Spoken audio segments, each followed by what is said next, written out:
ज्ञानतिमिरान्धस्य ज्ञानञ्जनशलाकया चक्षुरुन्मीलितं येन तस्मै श्रीगुरुवे नमः।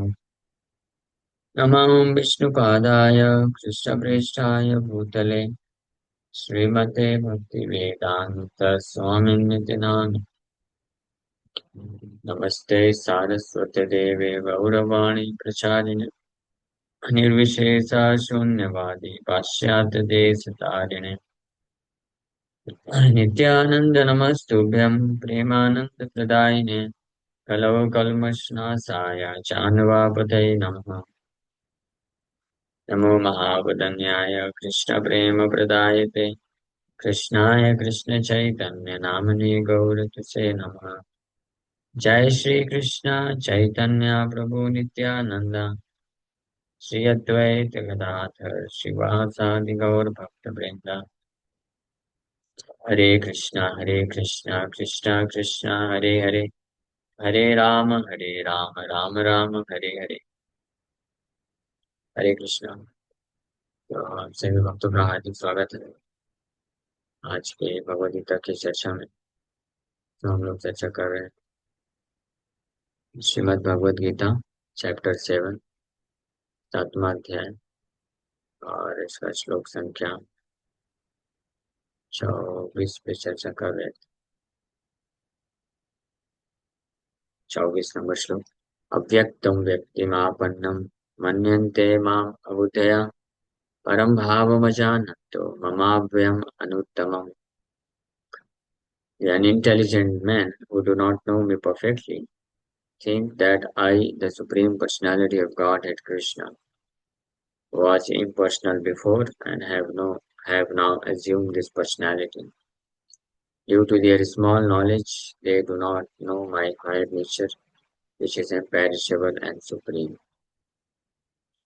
तो भगवान इस श्लोक में बता रहे हैं कि अव्यक्तम व्यक्तिमापन्नम अबुद्धया, जो बुद्धिविहीन व्यक्ति होते हैं वो इस प्रकार से सोचते हैं कि मैं जो अव्यक्त था, इम्पर्सनल निराकार, अभी व्यक्त रूप में आ गया, ऐसा सोचते हैं।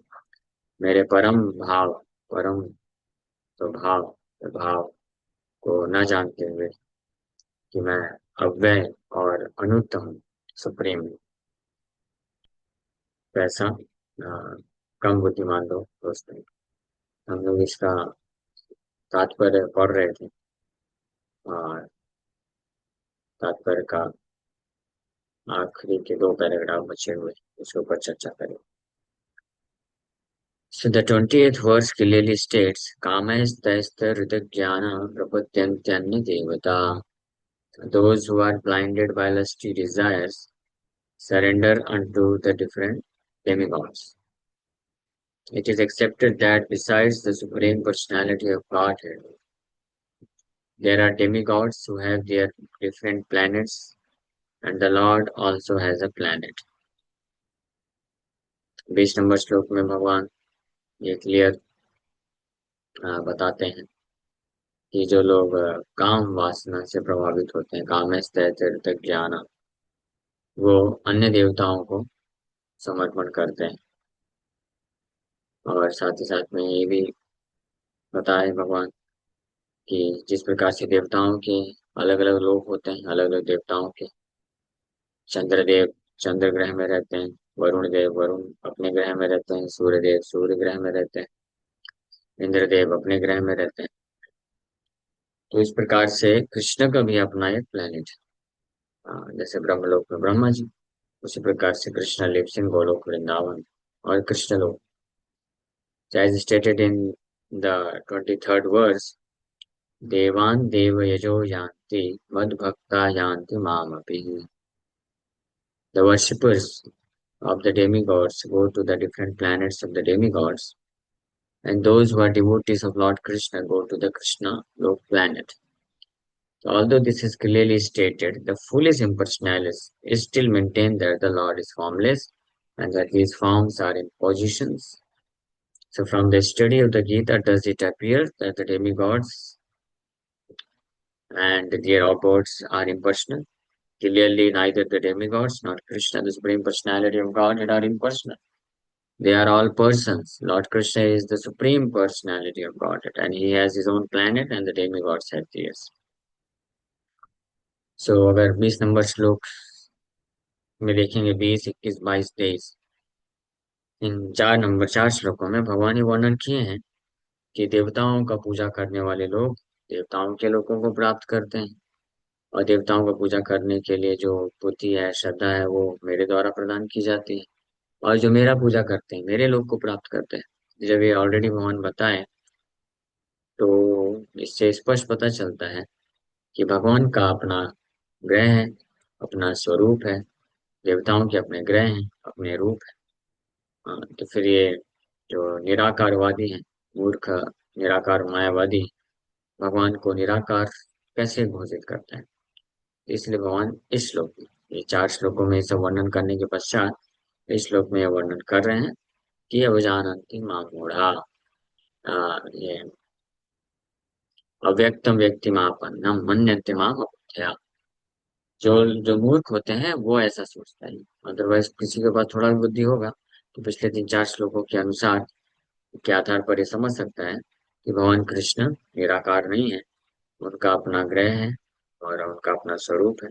जैसे देवताओं का ग्रह है, स्वरूप है। जैसे 23 नंबर श्लोक भगवान बोले, देवान देव यजो जानती मद भक्ता जानती मामपि। जो देवताओं को पूजा करेगा वो देवताओं के पास जाएगा, देवताओं का लोक है। और जो मुझे पूजा करेगा तो मेरे पास आएगा। तो इससे क्लियर कट पता चलता है कि सबका एक गति नहीं है। ऐसा नहीं है कि सबको अल्टीमेटली एवरीथिंग इज वन, सब जाके एक, सबको एक में जाके विलीन हो जाएंगे। ऐसा बात नहीं है, निराकार कॉन्सेप्शन इस श्लोक में स्पष्ट बताया गया है। लेकिन फिर भी क्यों नहीं समझते हैं, इसका कारण बता रहे हैं, बिकॉज माम अबुद्धया, बुद्धि विहीन होते हैं वो लोग, इसलिए। So therefore, the monistic contention that ultimate truth is formless, that form is imposed, does not hold true. It is clearly stated here that it is not imposed. इसलिए जो मोनिस्टिक कंटेंशन, निराकार एकात्मवादी वननेस वाले जो philosophers की परम सत्य निराकार है, ये सत्य नहीं है। It is clearly stated here that it is not imposed. From the Bhagavad Gita, we can clearly understand that the forms of the demigods and the form of the Supreme Lord are simultaneously existing, and that Lord Krishna is Sachidananda, eternal blissful knowledge. The Vedic literature confirms that the Supreme Absolute Truth is knowledge and blissful pleasures. Jnanam Anandam Brahma, Brihadaranyaka Upanishad में ये भी बताया गया। तो मायावादी लोग जो है पुराण को नहीं मानते हैं, वो उपनिषद वेदांत की ही बातें करते हैं, उसको ही स्वीकार करते हैं। तो अगर उपनिषद और वेदांत के हिसाब से भी देखा जाए, तो ये बृहदारण्यक उपनिषद में बताया गया है कि जो परम सत्य है, जिसको मायावादी लोग निराकार बोलते हैं, तो वास्तव में निराकार नहीं है। क्यों? क्योंकि विज्ञानम आनंदम ब्रह्म बोला गया। जो ब्रह्म है वो आनंदमय है, उनमें उसमें आनंद है, और विज्ञानमय है। विज्ञान का मतलब होता है विशेषताएं, विशेषता युक्त ज्ञान। ज्ञान का मतलब होता है सत्य, परम सत्य जो है ज्ञानम। ब्रह्म जो है ज्ञान, लेकिन केवल ज्ञान नहीं, विज्ञानम है। विज्ञानम आनंदम ब्रह्मा। विज्ञानम मतलब विशिष्ट ज्ञान और विशेषता युक्त ज्ञान। विशेषता है उनमें, विविधता है, यानी उनके वैरायटी है, ये कहने का अर्थ। निराकार नहीं, वननेस नहीं। और आनंदम, आनंदम मतलब ये सूचित करता है कि आनंद है, मतलब व्यक्ति होना चाहिए तभी तो आनंद। जो निराकार है उसमें क्या आनंद होगा?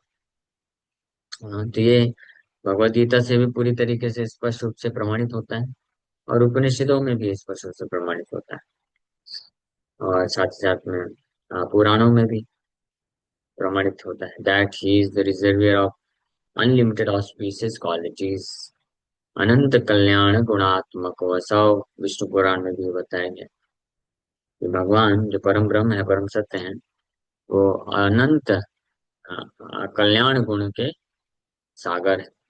तो गुण है, जो गुण है निराकार और निर्गुण फिर कैसे बोल सकते हैं? Is not qualityless, yes qualities, is the reservoir of unlimited auspicious qualities, अनंत कल्याण गुणात्मक असौ, असौ मीन्स ही।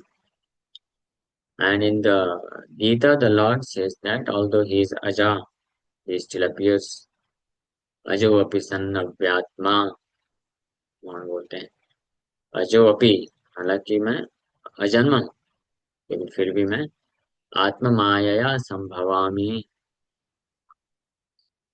आत्म माया अपनी आध्यात्मिक शक्ति से मैं अपने आप को प्रकट करता हूँ। So these are the facts that we should understand from the Bhagavad Gita.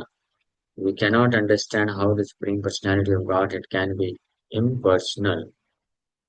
The imposition theory of the impersonalist monist is false as far as the statements of the Gita are concerned. It is clear hearing that the Supreme Absolute Truth, Lord Krishna, has both form and personality. इसलिए fact जो है हमको समझना चाहिए भगवत गीता से। हाँ, हम कभी भी भगवान को पूरी तरीके से नहीं समझ पाएंगे अगर उनको निराकार मानेंगे, परम सत्य से हम दूर हो जाएंगे। इसलिए जो निराकारवादियों की जो गलत थ्योरी है कि भगवान या परम ब्रह्म है, परम सत्य है, निराकार है, वो भगवत गीता के इन कथनों से सत्य नहीं होती है। So it is clear hearing that Supreme Absolute Truth, Lord Krishna, has both form and personality. Bhagavad Gita के इन श्लोकों से स्पष्ट है कि परम भगवान, परम सत्य, परम ब्रह्म भगवान कृष्ण का रूप भी है और उनका व्यक्तित्व भी है। ठीक है? ये इस श्लोक का निष्कर्ष है पानी में। और ये श्लोक, और फिर तो कोई बोलेगा अगर ऐसा है, चलो ये बात मान लेते हैं, लेकिन अगर ऐसा है तो फिर भगवान का जो रूप है, व्यक्तित्व है, तो इतने बड़े बड़े ज्ञानी और पंडित लोग जो पढ़ते हैं, तपस्या करते हैं, साधन करते हैं, उनको क्यों नहीं समझ में आता है? इसका क्या कारण? हाँ, वो लोग तो मूर्ख नहीं, तो उसका कारण भी भगवान बताते हैं अगले श्लोक में। नाहम प्रकाश सर्वस्या योगमाया समावृता मूढ़ोऽयं नाभिजानाति लोकमामजमव्ययम्। ये कारण भगवान बताते हैं। इस श्लोक में हम लोग कल चर्चा विस्तार से करेंगे। ठीक है, थैंक यू वेरी मच। हरे कृष्णा। किसी वक्त का कोई प्रश्न है क्या?